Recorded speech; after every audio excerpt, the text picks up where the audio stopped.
Je découvre les astuces pour préparer une présentation TED réussie. Avant tout, je dois me poser la question de savoir si j'ai vraiment besoin de slides, car l'élément le plus important de ma présentation est le lien que je vais établir avec le public. Si j'en utilise, je dois m'assurer qu'ils sont utiles et respecter certains critères comme la simplicité, la lisibilité, l'harmonie des couleurs et l'absence d'animation trop explicative. Pour le texte de la conférence, deux approches sont possibles: rédiger tout le texte à l'avance ou simplement travailler sur la trame de présentation avec les points essentiels. La première approche permet de mieux gérer son temps et d'optimiser les transitions, tandis que la seconde offre plus de spontanéité et une plus grande connexion avec le public. Pour réussir une présentation orale, il est important de bien connaître son sujet, pour pouvoir restituer les textes sans effort. Si on manque de temps pour tout apprendre par cœur, on peut opter pour une méthode alternative en énumérant juste les points clés.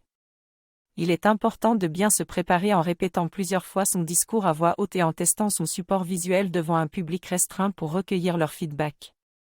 Il est également important de bien s'habiller et de respecter le code vestimentaire pour éviter le stress supplémentaire. Enfin, il est crucial de garder confiance en soi et de se concentrer sur l'impact de ses idées plutôt que sur son apparence.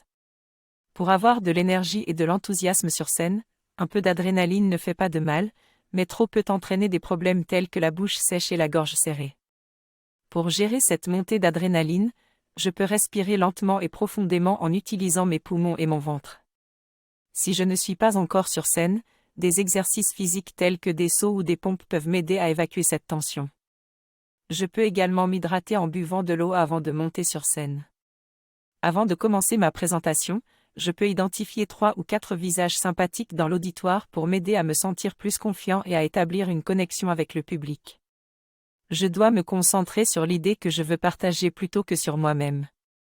Je peux imaginer que je fais un cadeau au public en partageant cette idée. En suivant ces conseils, je peux réussir ma prise de parole et avoir un impact sur le public.